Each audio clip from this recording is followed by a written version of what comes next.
Hey friends, you are watching a new chapter, so don't forget subscribe this channel more update.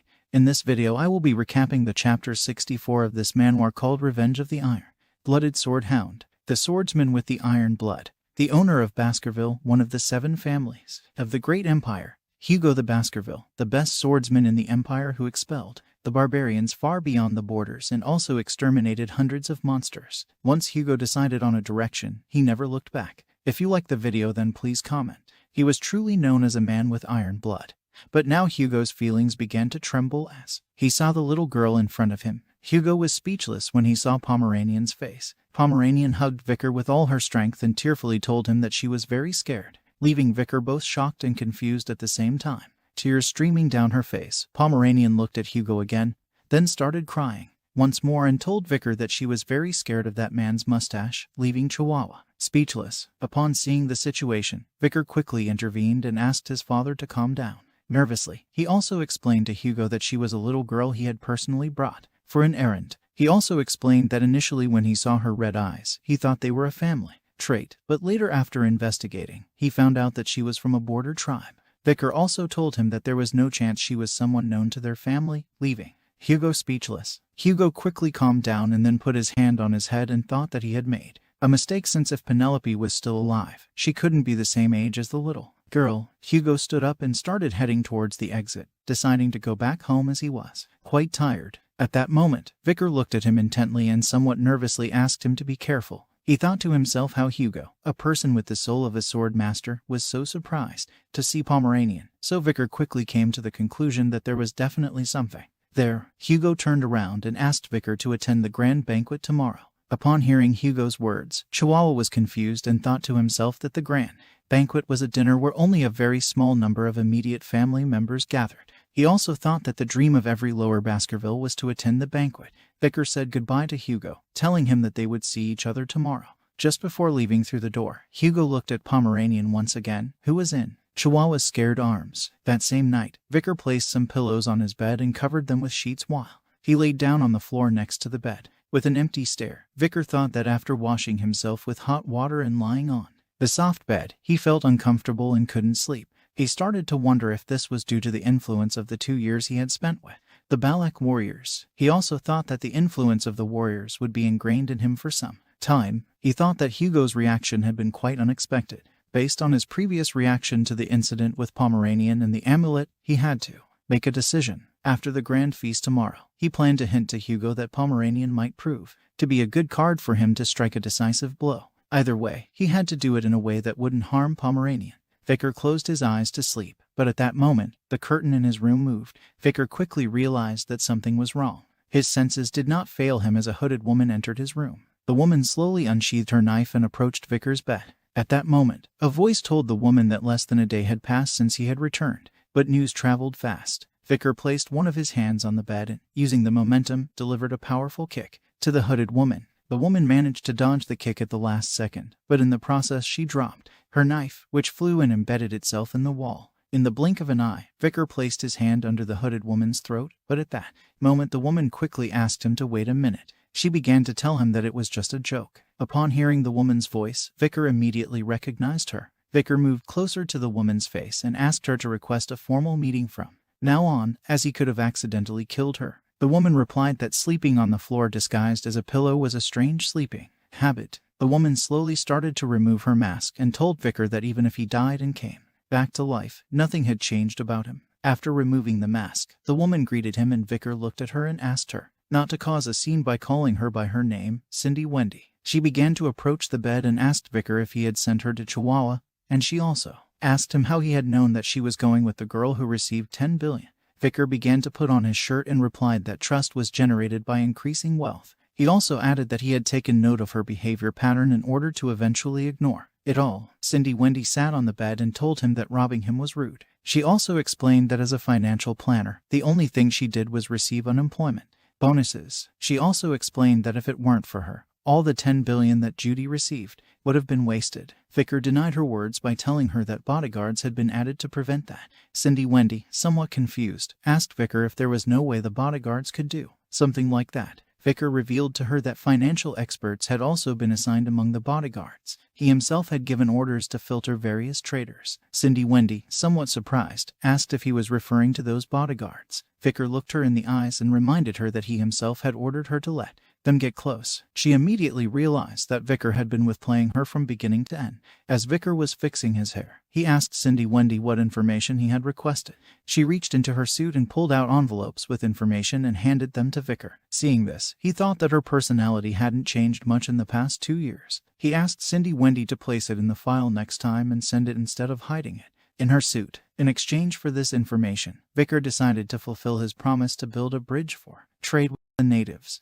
Wendy replied that from now on she would have to call him boss. As Vicar looked at the envelopes, he thought to himself that these envelopes contain information about the people who would attend the banquet tomorrow. He also thought that since he had made a contribution, he hoped to be invited to the banquet. According to the information in the envelopes, the people who were going to attend the banquet were Hugo Baskerville, holding the patriarch rank with the status of Marquis with the military prestige of Swordmaster. Upon seeing Hugo's envelope, Vicar thought that there was no need to check the information about him, but upon opening the following envelopes, he was shocked and asked Wendy if these people were also going to attend. The envelopes contained information about Boston Terrier Baskerville with the rank of Captain of the Pitbull Knights Senator, with the status of Count, the highest-ranked military prestige according to the information. He was Hugo Baskerville's half-brother. He also hated being tied to any place and had a very aggressive and unruly personality. The other envelope contained information about Great Dane Baskerville, a captain of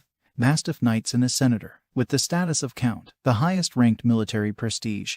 He was Hugo Baskerville's half-brother. He didn't get along with anyone, but had a particularly bad relationship with the Count, Boston Terrier. Vicar became somewhat confused upon seeing this since these people usually didn't attend family events. He asked Wendy what was going on.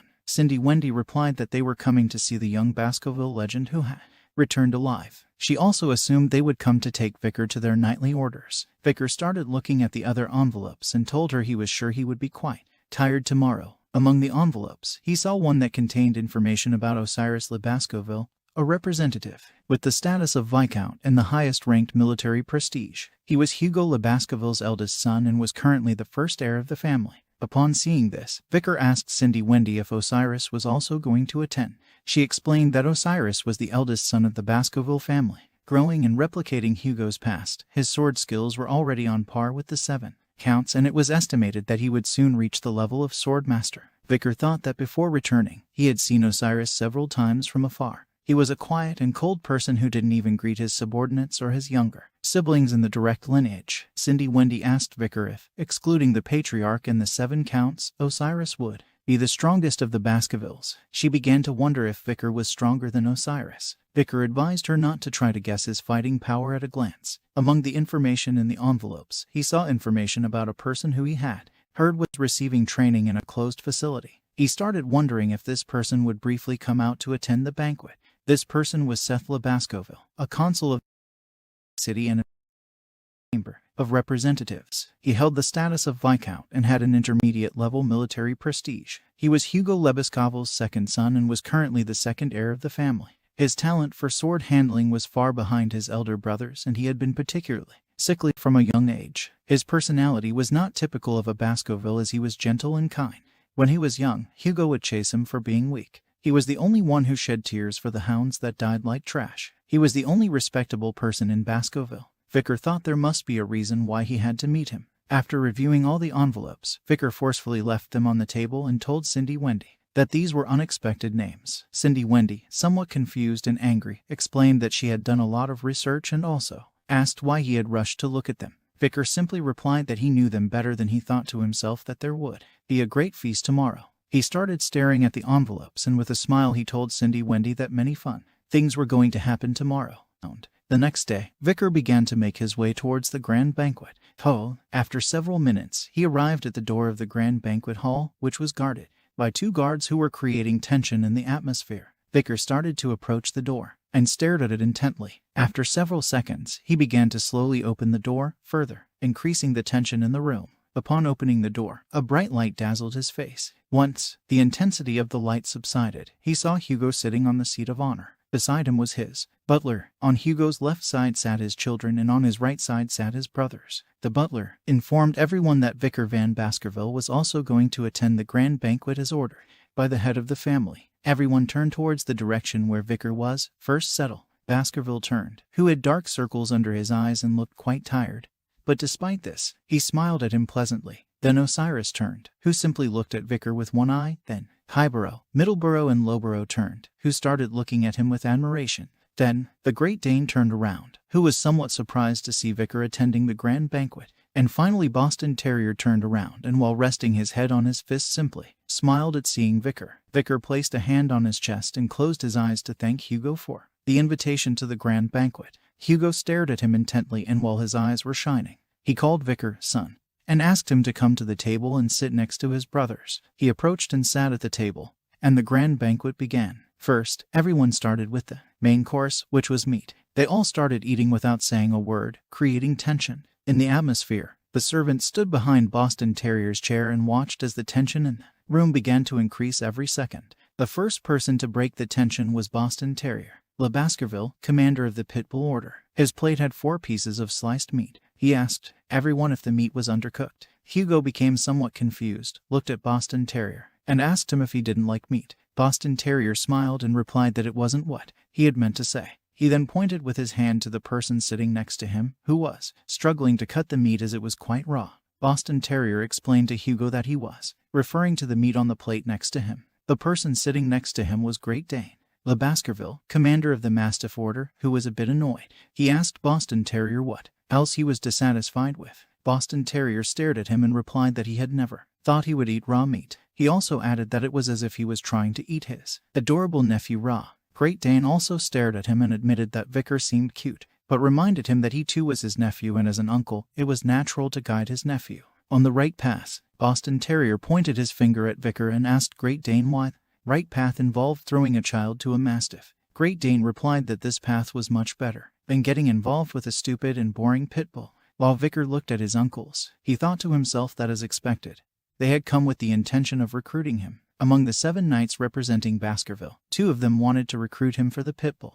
and mastiff knights. Before regressing, Vicar would have liked it since they were the elite, with guaranteed success. While he was taking a piece of meat to his mouth, he looked at his uncles disdainfully and thought that now they simply seemed like a bunch of stray dogs. Hugo interrupted the conversation between Great Dane and Boston Terrier. Then while the butler was pouring him some wine in a glass, he explained to them that the younger brothers were always noble and arrogant, and he also added that the head of the house was happy to see them showing affection for the young master. While Vicar was watching his father drink from the glass of wine, he thought that the chief steward always gave a hopeful interpretation, and he also thought that Hugo enjoyed watching his younger brothers fight. Boston Terrier caught his attention and addressed him as his dear nephew to ask if he had spent the last 2 years in La Rouge Lenoir Mountains. He also asked how many barbarians and monsters he had killed. He asked him to share his forest experiences with him. Great Dane also caught Vicar's attention to tell him that he was also concerned about knowing how his nephew had spent that time in the dangerous forest, and he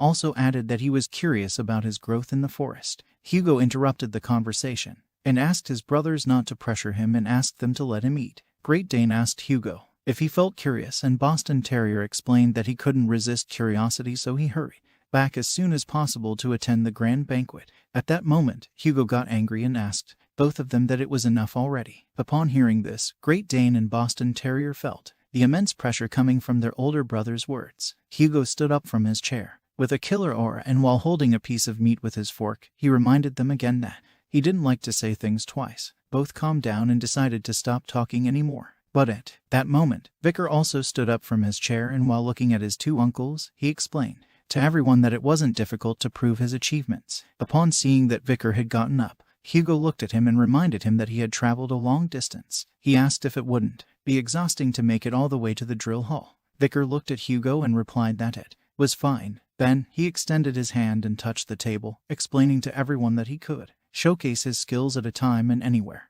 He also asked them if everyday life wasn't an extension of training. He caught the attention of his uncle Boston Terrier and revealed that there was too much wine in his glass. Then he caught the attention of his uncle Great Dane and disclosed that his steak was not well done, leaving both surprised and somewhat confused. While he was touching the table, he began to concentrate, and after several seconds, his finger started to release a bit of his mana. Vicar directed that mana towards the wine glass and the steak plate, causing the steak to cook perfectly and making sure the wine glass had the perfect amount of wine. Great Dane pierced the meat with his fork and was impressed to see that it was cooked perfectly. Boston Terrier took the wine glass and upon seeing that it had the perfect amount of wine, started laughing. Boston Terrier explained to everyone that when Vicar placed his hand on the table, he had used mana to cook the meat and heat the wine. He was surprised to see that he had reached the intermediate level of graduation at 17 years old, when normally one would reach that stage at 33 years old. He also shared his thoughts that his older brother Hugo must feel proud to have a son who had mastered all these techniques. Hugo simply drank from his wine glass and listened to the praises of his younger brother towards his son. Vicar looked towards Highborough, Middleborough, and Lowborough and thought that this was very strange because 2 years ago, he thought he had revealed his abilities as a mid-ranker graduate when he fought against Madam. He never thought that anyone would know until now. He looked at the 3 boys who were looking at him with admiration and thought they must know about his abilities. He also started to wonder why they didn't inform anyone. At that moment, someone caught his attention by calling him little brother to praise him for working very hard. The person who had praised him was Osiris, the Baskerville, first in line for succession, and the Baskerville family's eldest son. While holding his wine glass, he once again praised Vicar for doing a good job and also asked him to continue working harder in the future. Vicar, somewhat confused, thanked his older brother and began to wonder if Osiris had just praised him. Osiris was the first successor in line for the current Baskerville family and also resembled Hugo the most. Vicar still couldn't believe that Osiris was praising him. He started wondering if he was being evaluated by him. Then another person who had just placed his wine glass on the table told everyone that it was surprising to see the older brother praising his younger brother. This person was Seth Le Baskerville, second in line for succession, and the Baskerville family's second oldest son. He looked at Vicar and revealed to everyone that this was the first time he had seen older brother Osiris praise someone with such a bright and joyful smile. He also told Vicar that he had a poker face just like his brother Osiris, then asked if by any chance he knew his older brothers. Vicar looked at him somewhat confused, and replied that he was very aware of who his brothers were. Seth looked at him, and with a joyful smile, he was glad that his younger brother knew him. He then explained that because he was very weak, he always stayed in the medical wing or at the isolation training hall. He also added that his training hall was very close to Underdog where Vicar was deputy consul. He planned to pay him a visit, so he asked if he could share his experience of the deep forests.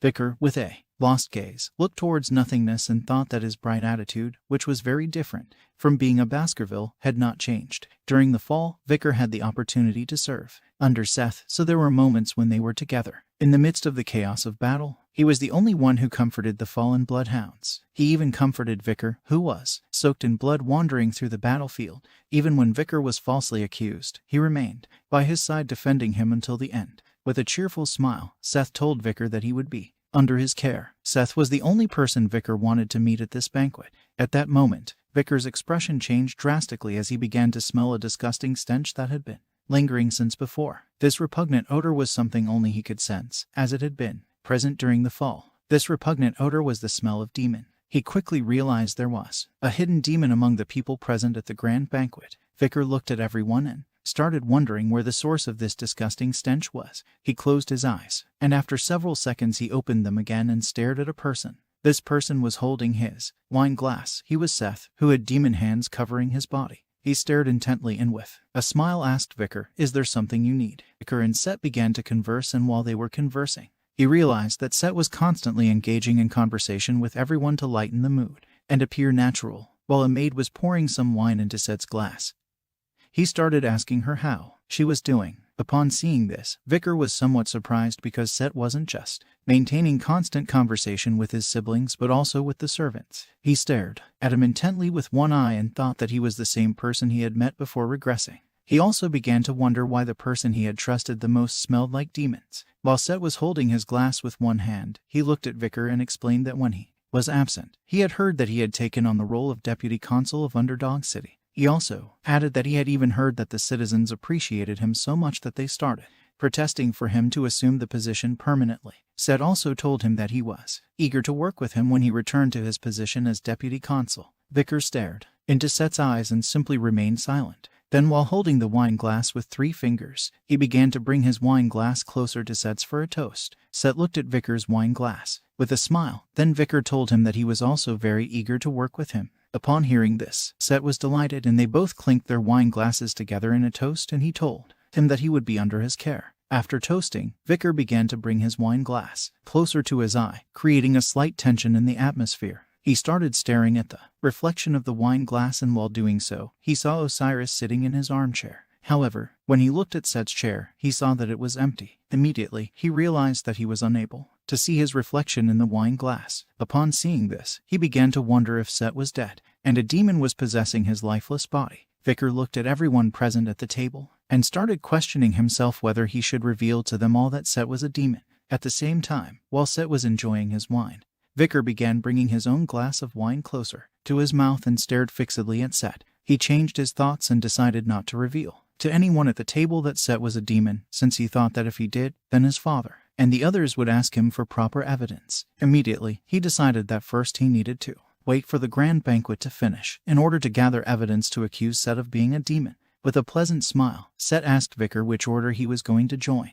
Smelling the odor coming from Set's breath, Vicar thought it was suffocating. Set closed his eyes and with a smile, he explained that when he was young, he thought the Doberman Order's uniform was cool. At that moment, Osiris, upon seeing Set chatting, interrupted their conversation and told Set that they hadn't finished eating yet. Then, with a piercing look, he asked him to stop bothering his brother with his insignificant talk and finish his dinner. After saying these words, Osiris began to clean up the remnants of the food with the tablecloth, and upon hearing his words, Set became somewhat nervous and decided not to continue speaking in order not to anger him. Vicar also looked at Osiris and thought to himself that now, thanks to him, he was free from the smell coming from Set's breath. Hugo caught Vicar's attention and asked how the food was. He looked at Hugo and replied that it was very good. Upon hearing this, Hugo told him that he was very happy that he was enjoying the food. He then added that he had a matter to discuss with him, and now that they were in the main house, he asked Vicar to visit his office. Vicar looked at Hugo and pondered for several seconds before responding that he understood.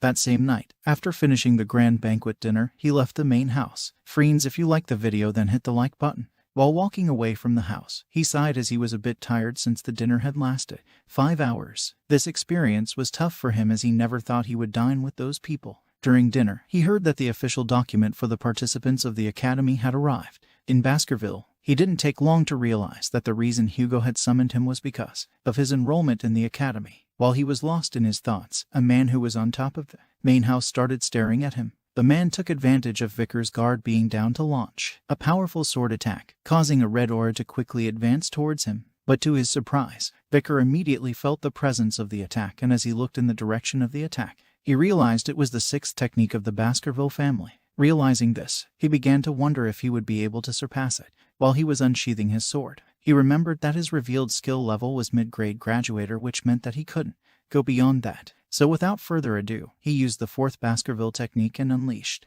precise and powerful sword cuts towards the attack. The cuts started weakening the attack. Upon seeing this, he planned to absorb the remaining aura with the blessing of the river Styx in his own aura. He prepared himself to absorb the aura, but to his surprise, just before the attack could impact him, it simply disappeared. Upon seeing this, he became somewhat confused and started looking towards the roof of the main house, where he saw the leg of the man who had launched the attack at him. The man began to laugh out loud. This man was none other than Boston Terrier Le Baskerville himself. With a smile on his face, he explained to Vicar that there was a 2-level difference between their techniques. Despite this, he was quite surprised to see that he had withstood his attack. Boston Terrier praised Vicar for being a true adult, then jumped down from the roof of the main house to the ground. Due to the impact, he created cracks in the floor. He said out loud that he knew his eye wasn't deceiving him and asked Dane if he thought the same way. Dane appeared behind Vicar and, upon seeing that Boston Terrier had swung his sword in the main house, told him that these behaviors were those of a barbarian. Dane stared at Boston Terrier and asked why he had tried to kill his beloved nephew. He also added that if Hugo found out about this, as punishment, at the very least he would be sentenced to several months of probation. Boston Terrier looked at Dane and with a smile, asked him how he could say these kinds of things about the love an uncle has for his nephew. He also revealed that he had adjusted the attack to disappear right before him so he wouldn't get hurt. He also asked Dane why he didn't follow his own path and stop interfering with them, the pit bulls. Upon hearing this, Dane corrected him by saying that Vicar belonged to the mastiffs. He also added that as his uncle, he would not allow his beloved nephew to join a gang of thugs. While the two of them were arguing, Vicar began to sheath his sword, and meanwhile things between Dane and Boston Terrier started to heat up.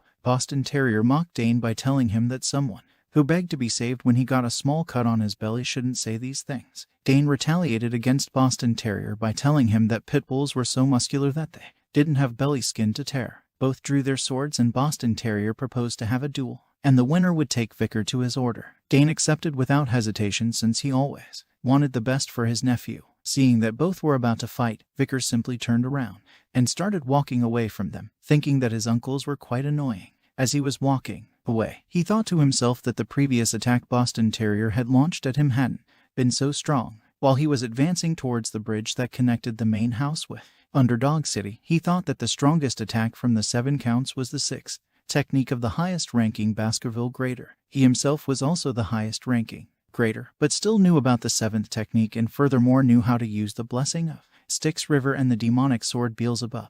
With a smile and a murderous look, he thought that thanks to these techniques, he could now go against 2 of the counts. After crossing the bridge, Vicar saw 3 people standing in front of him, and upon seeing this, he became somewhat confused. The people in front of him were High Burrow, Middle Burrow, and Low Burrow, who began to stare at him intently, creating tension in the air. Several seconds later, slowly but surely, all 3 started unsheathing their swords. Upon seeing this, Vicar realized that this was not good. With his eyes gleaming, he began to glare aggressively at them and grew angry at the thought that they already knew the difference between their powers. And now, upon seeing that they were willing to fight despite knowing the difference in power between them and him, he thought he had no other choice but to kill the bloodhounds who showed their teeth without knowing their place. But to his surprise, instead of trying to fight, High Burrow, Middle Burrow, and Low Burrow kneeled down, lowered their heads, and placed their swords at their feet, leaving him astonished. He looked at High Burrow, and as he glanced down at his feet, he realized that they were making the promise. The promise was a position that made the knights vulnerable. In this position, one single push and their sword would penetrate through their feet.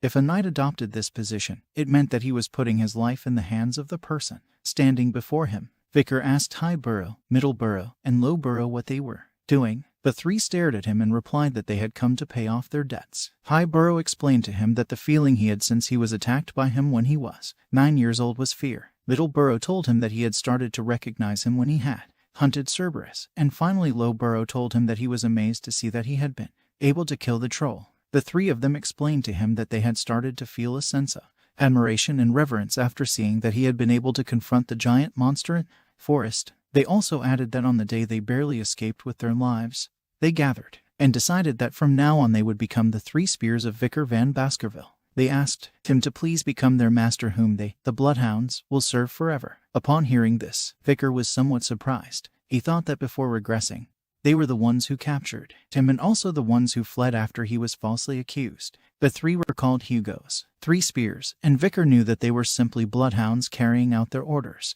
But despite this, just because they were following orders didn't make Vicar's feelings disappear. He simply walked past the 3 without saying a word, and upon seeing this, High Burrow, Middle Burrow, and Low Burrow became sad. But to everyone's surprise, as he was walking away, he told them that he didn't need things like promises and added that he was tired now, so they would talk about this later. Deep down, Vicar hadn't forgiven them, but wanted to use them at his mercy to carry out his revenge plan. With a smile, the 3 of them looked at Vicar and he asked them not to reveal to anyone the fact that they were now together and what would happen in the future. While he was walking away from them, the 3 of them responded to him that they understood. After hearing this, he simply kept walking without saying a word. He thought to himself that Set's body being taken over by demons was a variable he hadn't expected, so he thought he needed to ask Wendy to investigate this matter as quickly as possible, because no matter what happened, he needed to kill the demon. He began staring at Hugo's office in front of him and thought that before killing the demon, he needed to do something even more important. He went to Hugo's office, and upon entering, he said a few words that made him furious. Hugo asked what he had just said, creating such tension in the atmosphere that even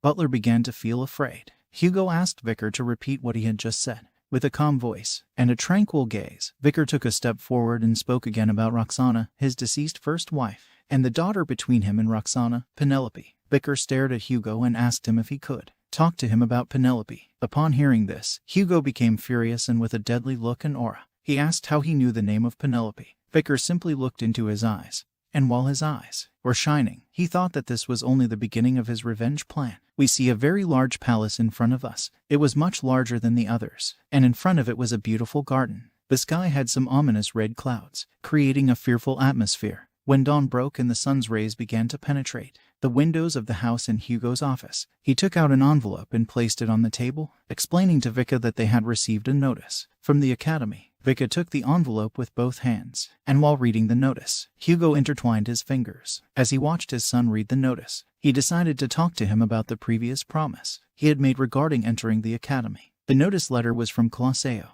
and it was a letter specifically addressed to the students of Class 20. While Vika was reading the notice letter, he thought that he had guessed right, when he thought that the reason Hugo had summoned him was because of his admission to the academy. Colosseo Academy was the largest educational institution that the Great Rock Empire provided for students. If a student managed to graduate from the academy, then they would start the elite course at the Imperial Palace or even on an upper floor. Before regressing, Vika attended the academy as a servant for the triplets, and back then, he had numerous scars on his face and limped, so he was disregarded by the nobles of the academy. Now that he had regressed, the bad memories of the academy didn't bother him at all. While Vika was lost in his thoughts, Hugo caught his attention and with a smile, Vika asked him if the triplets, whom he himself had asked to go with him, would be okay. He also asked if besides them, there was anyone else that he would like to take with him to the academy. Vika looked at Hugo and asked him that before answering his questions, he would also like to ask him something. He explained to him that 2 years ago, due to his disappearance, the head of the family received a letter indicating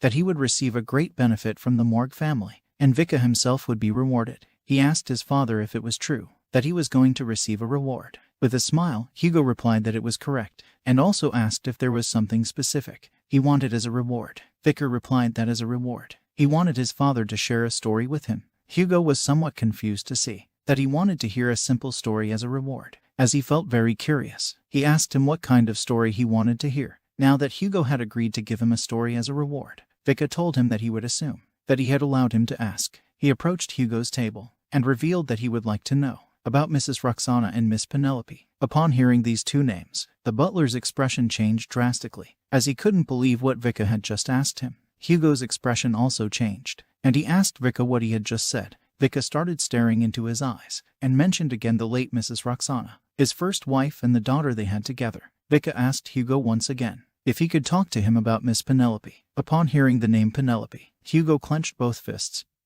and began to get angry, asking Vika how he knew Penelope's name. With a killer look, Hugo also asked him why he was asking this, and he added that if he was asking out of mere curiosity, he advised him that it would be better if he didn't. Despite the enormous pressure created by Hugo in the atmosphere, Vika simply closed his eyes and placed his hand on his chest. With a calm voice, he replied that first he needed to know his answer in order to tell him the reason why he needed to hear the story. Upon hearing this, friends, if you liked the video, then hit the like button. Hugo began to get angrier and angrier, and just before his anger exploded, Vika explained to him that the reason was not mere curiosity, and also asked him to please trust him. Hugo's thoughts about his first wife, whom he met through an arranged marriage, and his eldest daughter who was kidnapped by barbarians. It was all crucial information that Vika needed to reveal Pomerian's existence to Hugo. While Vika was heading to Hugo's office with Barrymore the butler, he told him a fairy tale that was very hard to believe. On the way to Hugo's office, Barrymore told him that he might not believe his words, but the patriarch was an affectionate man towards his family. Upon hearing this, Vika was somewhat surprised and replied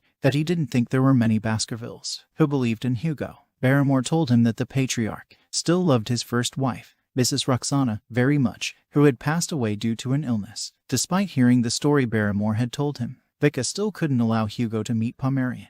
Based solely on Barrymore's fairy tale, he needed to verify it for himself. Hugo remained silent for several minutes, creating tension in the air, and then decided to speak up. He placed his hand on his chest, and with a sad expression, he told Vika that Roxana was his only love, whom he loved with all his heart, and Penelope was his most precious treasure. Upon hearing Hugo's words, Vika was somewhat surprised and confused at the same time. He began to wonder if the word love had just come out of his father's mouth. Hugo rested his elbows on the table and intertwined his hands. While looking at the floor, he was honest with him and revealed that he and Roxana were not in an arranged marriage, since she was a commoner who had nothing.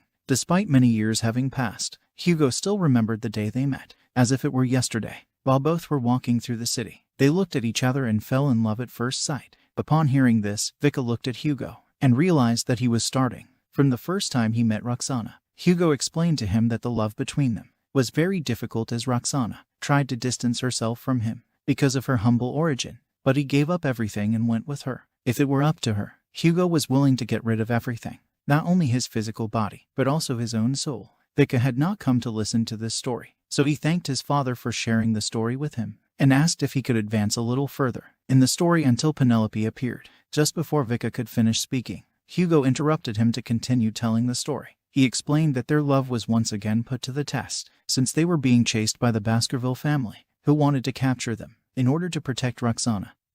Hugo fought for his life, and the thorny path they both traveled was one in which no one blessed their love. Many times they thought about giving up, but they were able to stay together, thanks to their mutual love. And despite that being the beginning of a difficult start, both managed to overcome their parents' disagreement and got married. Upon hearing this love story, Barrymore became emotional and took off his glasses to wipe away the tears. Through their relationship, Penelope was born, his beloved wife and dear daughter. They were people he wanted to protect, since he had obtained them through struggle. But unfortunately, after giving birth, Roxana's health deteriorated instantly. In the end, she couldn't fight the illness anymore, and she left this world, leaving behind a young Penelope. Fortunately, she grew up to be a bright and charming girl. She inherited her father's strong mentality and her mother's loving heart. She received love from all the Baskervilles. Despite having lost his wife, Hugo was happy just knowing that Penelope was well. He was happy until that incident happened. When he remembered this event again, Hugo unconsciously let out his killer mana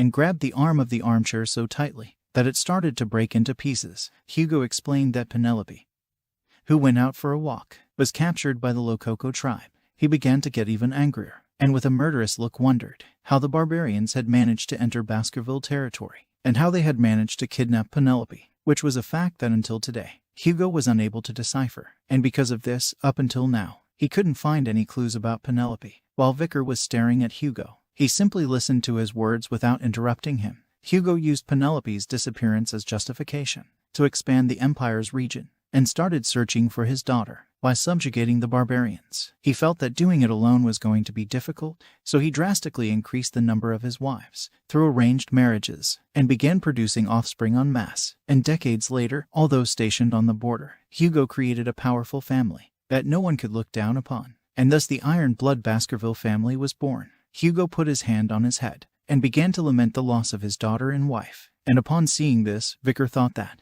despite showing coldness to restore the family, and for the glory of the Empire behind that, he was hurt by having lost the family he loved so much. Despite seeing Hugo's true face, Vicar thought it meant nothing, since all villains had a past story, and the evil acts they committed throughout life were all that remained. While Vicar was looking at Hugo with contempt, he thought that he was only a soulless human who mass-produced offspring and sent them to the battlefield. Despite thinking this way, Vicar still understood how precious Roxana and Penelope were to him. Hugo finished telling the story, and while staring intensely at Vicar, with a look and a killer aura that was creating tension in the atmosphere, he told him that he had already finished telling the little story, and also asked him to now tell him the reason why he had asked about them. Vicar put his hand in his pocket and took out a golden pendant. He approached Hugo's table and placed the pendant on it, asking if he could take a look at it. Hugo started to examine the pendant and realized that it was familiar to him. As he held it in his hand and looked closely, he realized that it was the pendant he made for his wife, Roxana, and it was the same pendant that Penelope was wearing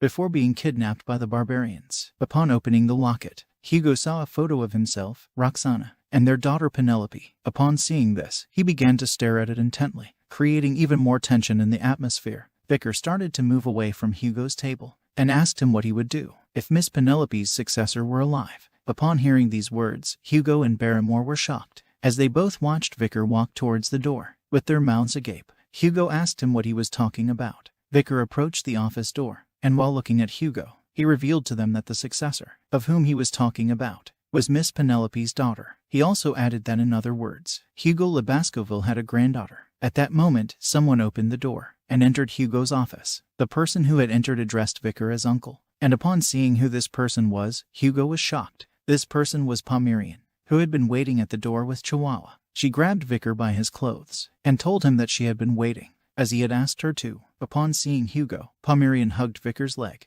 Then Vicar revealed to Hugo that he had lied to him. He told him the truth by explaining that while he was in the forest, there was a girl he met in the Lococo tribe region. She referred to the person who gave her the pendant that Hugo had in front of his eyes as mother. Upon knowing this, Hugo was shocked, and while looking at Pomeranian, he asked Vicar if by mother he meant his daughter Penelope. While he was holding the pendant and looking at Pomeranian, he began to tremble. Upon seeing this, Vicar started to feel happy and wished for Hugo to be even more confused. While trembling, Hugo began to stand up. Vicar thought to himself that Pomeranian was a girl whose blood was mixed with someone Hugo loved, and something he despised. He approached Pomeranian and began to look at her, creating tension in the atmosphere. Vicar started to wonder if the great Hugo would be able to remain calm in front of his granddaughter. Pomeranian looked into Hugo's eyes and began to feel fear and tremble. With a murderous gaze and aura, Hugo asked Vicar if the fact that she was found in Lococo meant that she was the daughter of his daughter and a barbarian. Vicar stared at him intently with shining eyes and replied that his assumption was correct. Upon hearing this, Hugo began to tremble with anger and despair. His pulse was shaking as he slowly reached his hand towards Pomeranian's head. Vicar stared intensely at Hugo, savoring the moment, knowing that once he had been ruined, his revenge plan would begin. Several hours later, in the main house garden, Vicar and Osiris met up with Barrymore. When they saw what their eyes were witnessing, they were left in shock. In front of them was Pomeranian sitting on Hugo's lap. She grabbed his beard. He asked her if it was funny to pull his beard. She smiled and addressed Hugo as her grandfather, and replied that his beard was very dirty. Upon hearing the word grandfather from Pomeranian's mouth, he asked her if she had really just called him grandfather. Vicar simply stood there looking without saying a word, but instead Osiris explained to them that even though he hadn't lived for a long time, this was the first time he had felt so surprised. Barrymore touched his glasses and told them that despite having lived for a long time, he shared the same thoughts as Vice Patriarch Osiris now. While Vicar was looking at Hugo and Pomeranian, he began to wonder what was happening, and why the Hugo he knew was suddenly changing. While Pomeranian was eating a lollipop, Hugo put a hand on his face, and started thinking that he was a grandfather. He couldn't help but cry at the thought that the day would come when they would call him grandfather. Seeing Hugo crying, Vicar became somewhat confused, and surprised at the same time. He looked down at the floor and started sweating, and with a worried expression, he began to wonder why Hugo Baskerville had that expression on his a normal day like any other. While people were walking happily, this happiness did not last long. Before Vigier regressed, despair came to the peaceful world.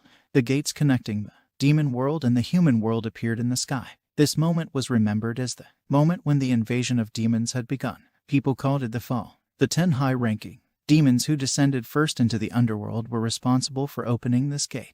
These demons were known as the 10 elite corpses. In Vigier's previous life, amidst a long and arduous war against the demons, he encountered one of the 10 elite corpses. While he was injured and leaning on his sword for support, he looked up and saw a demon appear on the cliff. The impact of the demon's appearance was devastating, as out of a total of 671 people who participated in battles, 666 died, 5 survived, 4 were left unconscious, and only 1 survivor was able to see the demon. While the demon was approaching Vigier, he fell to his knees, and as he stared into his eyes, his expression changed drastically as he began to feel terror. The reason why the demon had let him survive was simply a whim of the devil wanting to equalize the number of dead to 666. The demon turned around, and while his body emitted an evil aura, he spread his wings and left. The only thing Vigier remembered is that the overwhelming strength of the high-ranking demon from the 10 elite corpses was pure destruction. While he was staring into Andromalius' eyes, he began to wonder who would have thought that he would come across one of those 10 elite corpses approximately 10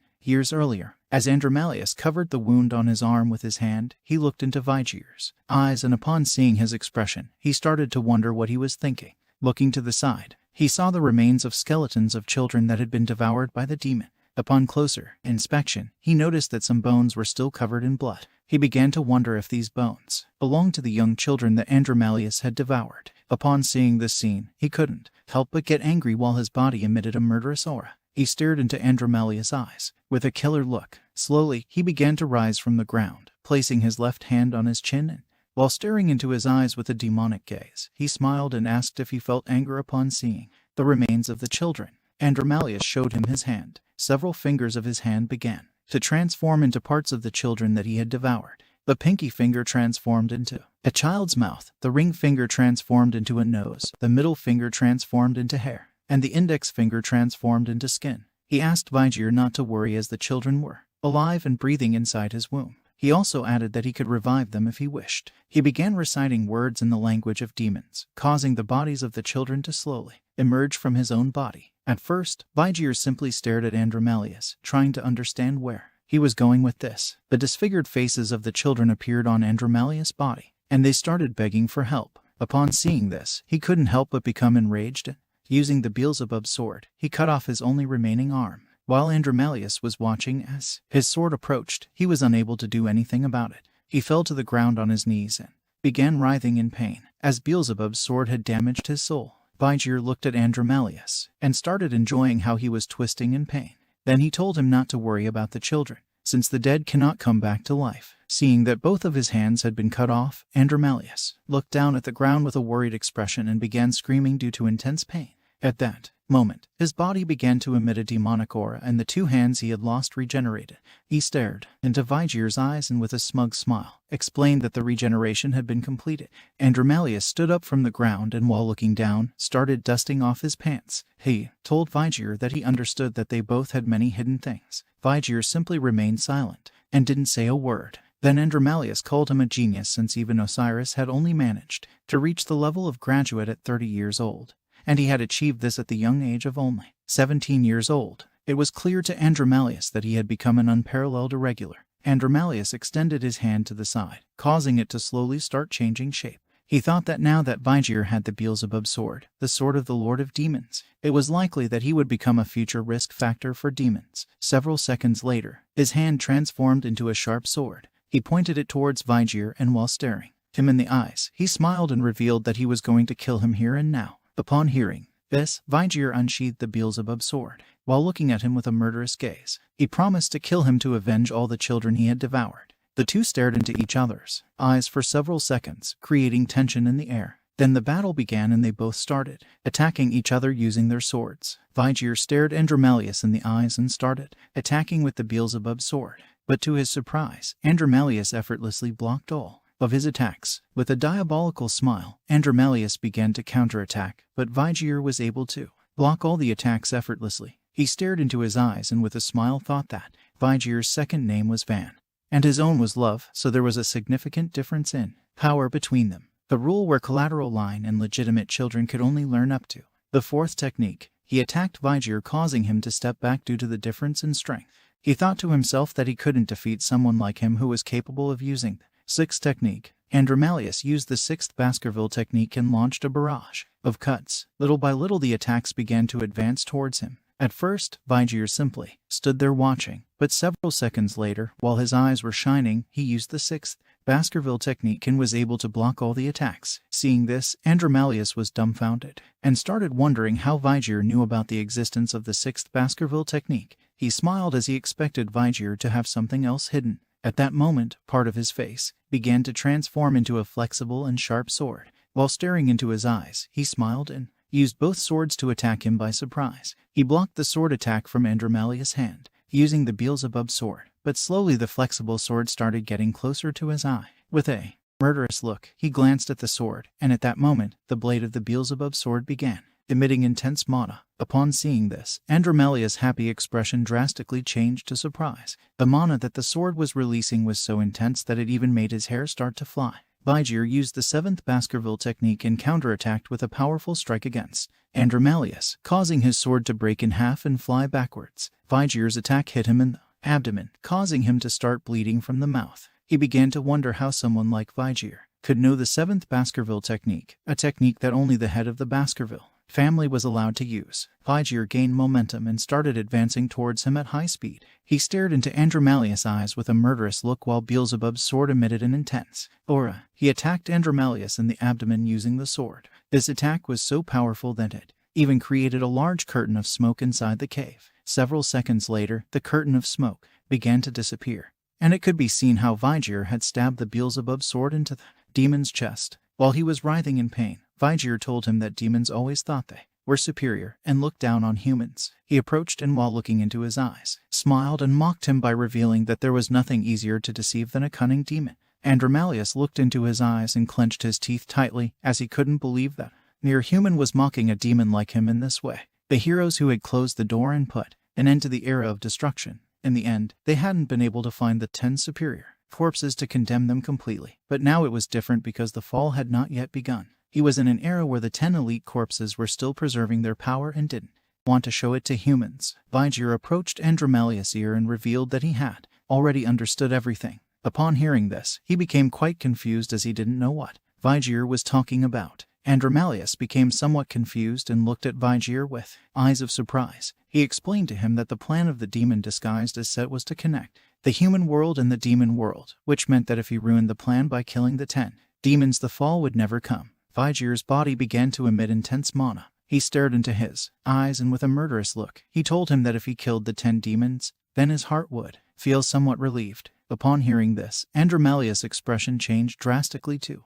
fear. He started wondering why he felt afraid of a simple human. When thinking about this, he clenched his teeth tightly and started getting angry, and at that moment, he called Vajir a cursed human and his body began to emit a demonic aura. Vajir realized that something bad was going to happen, so without thinking twice, he moved away from the demon. At that moment, Andromalius' body transformed into a red ball made of blood covered in thorns. Vajir moved several meters away and abruptly stopped using his hand. While staring intently at Andromalius, he began to wonder what those thorns made of blood were. Little by little, the thorns started getting smaller until finally several seconds later, the legs of the demon Andromalius became visible. He asked Vajir who would have thought that Andromalius would show his true form in front of a human. Vajir simply stared and didn't say a single word. Several seconds later, the blood-made ball disappeared and Andromalius appeared in his true demon form. He had 2 horns, sharp teeth, sharp claws, and goat legs with a diabolical smile. He stared into Vajir's eyes and revealed that this was his true body. He extended his hand and admitted that his strength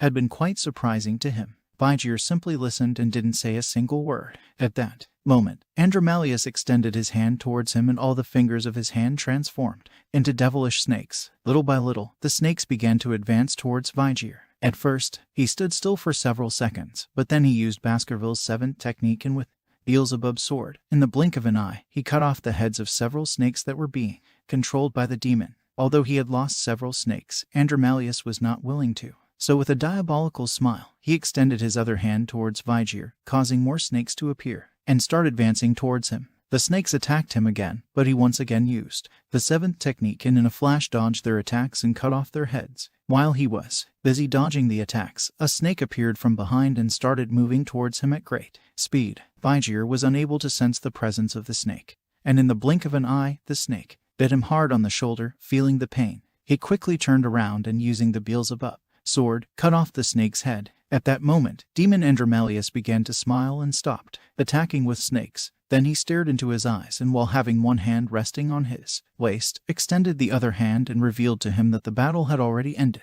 Upon hearing this, Vajir touched the part of his shoulder where the snake had bitten him and asked Andromalius what he was talking about since a wound like this meant nothing to him. The demon Andromalius opened the palm of his hand and as he emitted an evil aura, a demon's mouth appeared in the middle of his palm. He used infinite blood absorption, causing Vajir's blood to slowly flow out of his body through the fang wounds inflicted by the snake. Vajir became quite confused as he didn't know what was happening. Andromalius extended his hand towards him, causing the demon's mouth to start sucking all the blood that was coming out of Vajir's body. He approached his hand to his head and while with the other hand he was sucking Vajir's blood, he looked at him intently in the eyes and with a smile revealed to him that his ability allowed him to control blood. He also added that his abilities were absolutely invincible when fighting against living beings. While Vajir's blood was shooting out of his shoulder, he simply stood there with a murderous look. At that moment, Andromalius revealed to him that all the blood from his body was going to spill out, leaving him dry. He was the 10th corpse called Andromalius. His risk level was S+.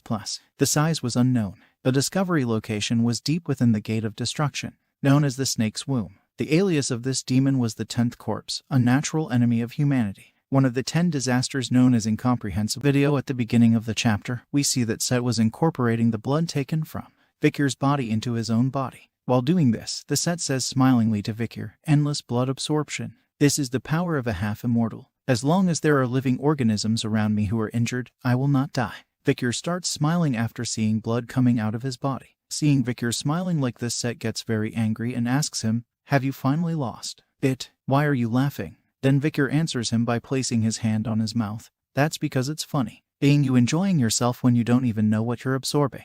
As soon as Vicar says this, we see that Set's entire body starts tearing and blood starts coming out of his mouth. Then he falls to his knees and starts saying, "It wasn't ordinary blood." Seeing him lying on the ground like this, Vicar said to him smilingly, "If you want me to show you something cool." As soon as he says this, Vicar starts cutting his hand and blood starts falling on the ground. Seeing which, Set gets very scared and starts thinking his blood has poison.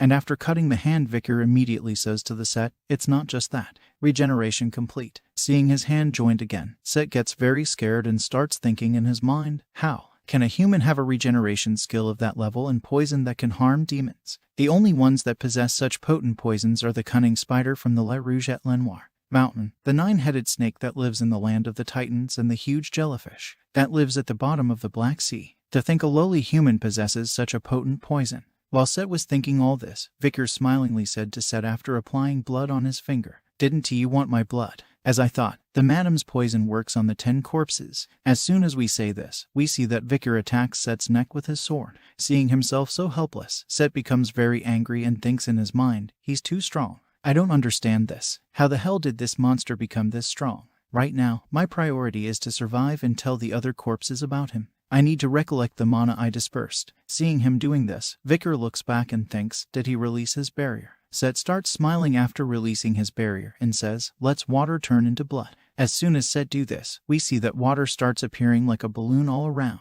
and after some time it starts turning into red-colored blood. Seeing this happening all around him, Vicar starts thinking in his mind, he has the ability to turn water into blood too. Even though he doesn't have all his power, I guess a high-ranking demon is still a high-ranking demon. Thinking this, Vicar says to the Set, "Even if you do that, you won't be able to absorb it." Hearing Vicar's words, Set smilingly tells him, "If you're thinking of infusing your blood into the water so that can't absorb it, it's useless. As I didn't turn the water into blood to absorb it, arise, my blood knights." Saying this, all the blood balloons flying in the air slowly start bursting and it starts dripping on the ground, out of which some monsters start taking birth, and all those monsters surround Vicar from all sides. As soon as this is done, Set puts his hand on his head and says to Vicar, "These blood knights can use the Baskerville's 6th technique, which I have learned. Even if you can use the 7th technique, you can't go against all of them. Who can use the 6th technique? I'm gonna kill you, and then I'll kill everyone you love one by one. Regret going against the 10 corpses." Hearing Set's words, Vicar puts his hand in his pocket and starts thinking, these blood clots can all use the 6th technique. This is going to be dangerous. I didn't prepare myself at all. Did you say I could have anything I want? What I want? And as soon as Vicar think this, we see Vicar taking out a whistle from his pocket. Set gets very scared after seeing the whistle. And then Vicar tells him, "Since you lived in Baskerville, you know about this whistle, right?" Set gets scared after listening to Vicar and says that whistle. Seeing the Set so scared, Vicar starts blowing the whistle smilingly, due to which a very loud sound go out of the cave. Then we see an unknown person hearing the sound of his whistle. After hearing that voice, the unknown man holds his sword very tightly. Seeing Vicar doing this, Set angrily tells his colleagues, "Damn it, kill him quickly." Seeing them all coming towards him, Vicar becomes very nervous and starts thinking, it's the power to use the orders of Baskerville and another function of this black whistle. While Vicar was thinking this, all the monsters moved towards attacking him. Then suddenly we see a huge attack on the wall. The impact of his attack was so strong that even the Set gets shocked. Then we see a lot of people coming there. Seeing all of them, Set gets very scared and thinks the cave, half the mountain, has vanished. While Set was thinking all this, an unknown person tells, "I was wondering why you asked to borrow the power to control all of Baskerville, so it was you can hunt a demon, as expected, of my son." That unknown person is none other than Hugo, and after listening to his words, Vicar bows his head. Seeing them all, the Set gets very scared and thinks Hugo Le Baskerville too. Even the commanders and the vice-patriarch Osiris are all the Baskervilles here right now. Then we see Hugo shows his hand and announces, "For the next 6 hours, I hereby declare that Vicar Van Baskerville, the possessor of the whistle, is to have full command over our entire force." As soon as Hugo says this, Vicar says to all the people standing there, "Everyone, rip him to shreds." As soon as Vicar says this, everyone standing there attacks the Set and cuts his entire body with sword. We see Set get scared after listening to Vicar and says that whistle is. Seeing the Set so scared, Vicar starts blowing the whistle smilingly, due to which a very loud sound go out of the cave. Then we see an unknown person hearing the sound of his whistle. After hearing that voice, the unknown man holds his sword very tightly. Seeing Vicar doing this, Set angrily tells his colleagues, "Damn it, kill him quickly." Seeing them all coming towards him, Vicar becomes very nervous and starts thinking, it's the power to use the orders of Baskerville. and another function of this black whistle. While Vicar was thinking this, all the monsters moved towards attacking him.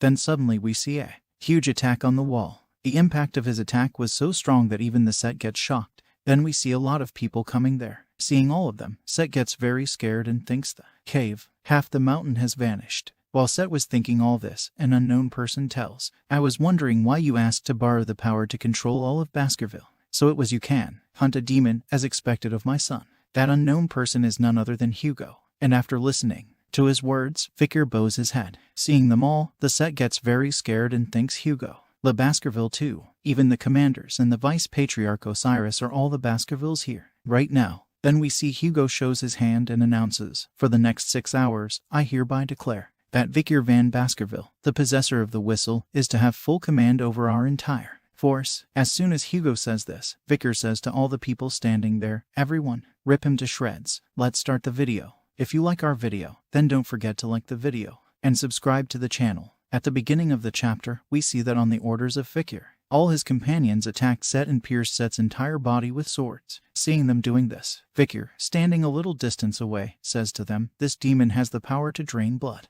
to recover his own mana. Those who are injured will go wash their body in that poison lake. You cannot become an asset for the demon. So all hunting dogs are not allowed to receive a single injury. After listening to Vicar, all his companions say to Vicar, as you command. Seeing Vicar doing this, both his uncles standing at a distance said smilingly to each other, he raised the morale of the knights instantly. I didn't know nephew was also adept in military strategy, brother. And on the other hand, Hugo is very disappointed after seeing the set.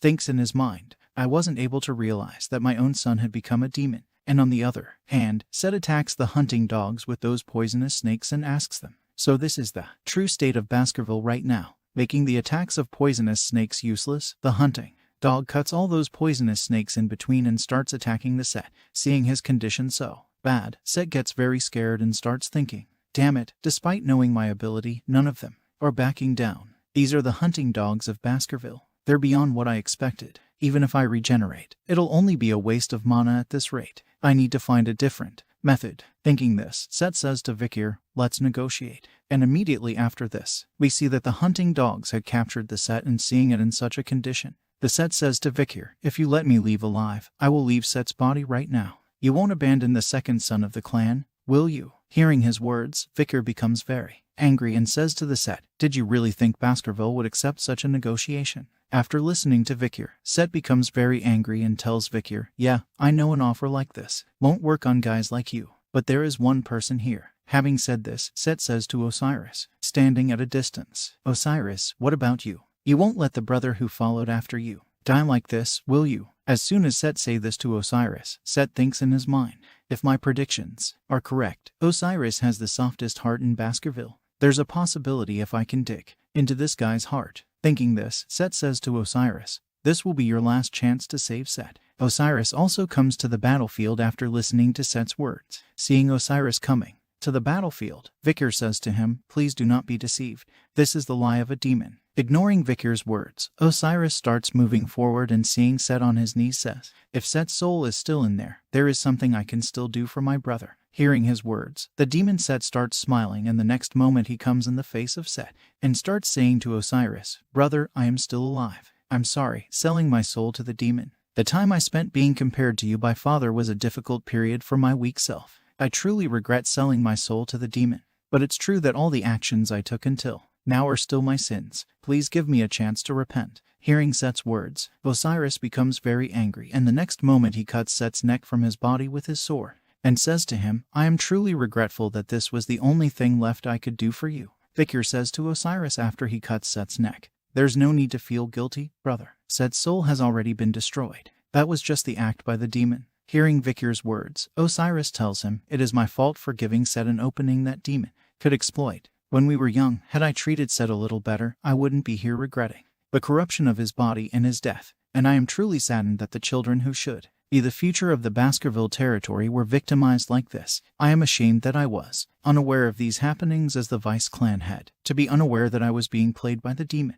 While the two of them are talking, one of the hunting dogs yells out, wait, the head is flying away. Hearing the words of that hunting dog, Osiris and Vicar start looking upwards. Then we see the flying head of the set smiling and saying to them, "You stupid dogs. The gate will be delayed, but it can't be helped. My brothers will deal with that for me. Regenerates. I will come back to kill you. Ollie, look forward to it." Seeing his flying head, Vicar gets very surprised and says, "Damn it, I don't have a way to attack at that range." Hugo gets very angry after hearing Set's words, and tells him, "I taught you that a swordsman should never show his back." Seeing Hugo so angry, Demon Set gets very scared and starts thinking, "What is this feeling? Jet should have been completely destroyed. How is Set's fear of Hugo still within me? Wait, is this just the pure fear one has toward a stronger being?" Seeing Hugo so angry, all the people standing there get very surprised, and the very next moment, we see the Demon Set laughing and saying to Hugo, "Even if you're a sword master, there's no way your slash could reach the sky." By the time the set is full of all this, Hugo attacks it, and due to his attack, the set gets completely destroyed, and while being destroyed, he says, "Impossible to a mere human." After seeing such a dangerous attack of Hugo, sweat appears on Vicar's face, and he thinks in his mind, "This is the sword saint Hugo Lebapter." Vicar says to Osiris after he cuts Set's neck, "There's no need to feel guilty, brother. Set's soul has already been destroyed. That was just the act by the demon." Hearing Vicar's words, Osiris tells him, "It is my fault for giving Set an opening that demon could exploit. When we were young, had I treated Set a little better, I wouldn't be here regretting the corruption of his body and his death. And I am truly saddened that the children who should be the future of the Baskerville territory were victimized like this. I am ashamed that I was unaware of these happenings as the Vice Clan head, to be unaware that I was being played by the demon." While the two of them are talking, one of the hunting dogs yells out, "Wait, the head." The head is flying away. Hearing the words of that hunting dog, Osiris and Vicar start looking upwards. Then we see the flying head of the set smiling and saying to them, "You stupid dogs. The gate will be delayed, but it can't be helped. My brothers will deal with that for me. Regenerates. I will come back to kill you. Ollie, look forward to it." Seeing his flying head, Vicar gets very surprised and says, "Damn it, I don't have a way to attack at that range." Hugo gets very angry after hearing Set's words and tells him, "I taught you that a swordsman should never show his back." Seeing Hugo so angry, Demon Set gets very scared and starts thinking, "What is this feeling? Set should have been completely destroyed. How is Set's fear of Hugo still within me? Wait, is this just the pure fear one has toward a stronger being?" Seeing Hugo so angry, all the people standing there get very surprised, and the very next moment we see the Demon Set laughing and saying to Hugo, "Even if you're a sword master, there's no way your slash could reach the sky." By the time the set is full of all this, Hugo attacks it, and due to his attack, the set gets completely destroyed. And while being destroyed, he says, "Impossible to a mere human." After seeing such a dangerous attack of Hugo, sweat appears on Vicar's face, and he thinks in his mind, "This is the sword saint Hugo Baskerville." Let's start the video with new chapter. After eliminating the demon set, a few days later, a notice was put out to all territories under Baskerville's jurisdiction about how the Baskerville clan had thoroughly investigated all events related to the missing children's case and would enact a policy for compensating the victims. Information about the investigation and compensation regarding the missing children case in the territories of the Baskerville clan. The following notice is about the truth of the missing children case between the Imperial Calendar 10B, G19 AC, and compensation that will follow. Under the Bitchier Special Law Section 1, Clause 4, the families and orphanages that had children go missing during this period. With this, the people were shocked. Although it wasn't made known that a Demon King ranked demon had appeared, it was revealed to the entire nation that the second son of the Baskerville clan had committed a horrible crime. Not long after, public sentencing for Set's mother, Nut, was initiated. The crime of letting loose poisonous snakes into the children's room. One charge of poisoning her first husband, suspicion of plotting to kidnap the eldest daughter of the clan, aiding Set in kidnapping children, and other such charges were put against her. With a total of 642 crimes to her name, she was sentenced to immediate execution. Unexpectedly, Nut wasn't under any mind control from the demon and only ever shouted to let her meet Set until the moment she was executed. Afterward, Set's subordinates were given the same punishment. It was Osiris who took charge of enacting this. Everything was carried out under his complete watch and command. No, there was one person who received part of Osiris's authority, Bitcher Van Baskerville. News of his actions in the war against the barbarians and rumors of him being the highest contributor to resolving this situation started to spread throughout the territories, and the hearts of the people who'd started to feel discontentment began to mellow with their reverence for Bitcher. It took Osiris and Bitcher less than a week to finish the job. That high-ranking individuals of the Baskerville clan were being executed in front of the public was shocking for many people of the territory. With this, the fact that even members of the clan couldn't ignore Baskerville's laws began to circulate in the people's minds and reminded them once more just how strict and thorough laws were. Then the moment shifts and we see Hugo say to the Pomeranian, "Pomeranian, here's a problem. Which part of Grandpa do you think changed?" Hearing Hugo's words, the Pomeranian gets confused and starts wondering which part is missing. Then suddenly she realized and points her finger at Hugo and says, "Grandpa, your mustache disappeared." As soon as she says this, she starts crying, and hearing her words, Hugo starts smiling and asks her, "How does your grandpa look without a mustache?" Pomeranian keeps crying while asking him so. "It's missing." Seeing both of them standing there, Bitcher and Osiris get very confused, and then Bitcher thinks in his mind, it's unbelievable that this scene is happening right after that whole debacle, while the work of purging the people connected to Set is coming to an end. With this, the remnants of the demons within the Baskerville territory should disappear. Since I also asked Wendy for information about the other demons, I should see some results if I wait. While Bitcher is thinking all this, Osiris standing next to him says to him, "You worked hard, brother." Hearing his words, Bitcher also tells him, "You as well, brother." Bitcher says so much Osiris tells him, "You'll be late for the academy if you try to deal with every related case yourself. Start getting ready for the academy." Hearing the words of Osiris, Bitcher tells him, "The internal atmosphere of the clan is still unsettled.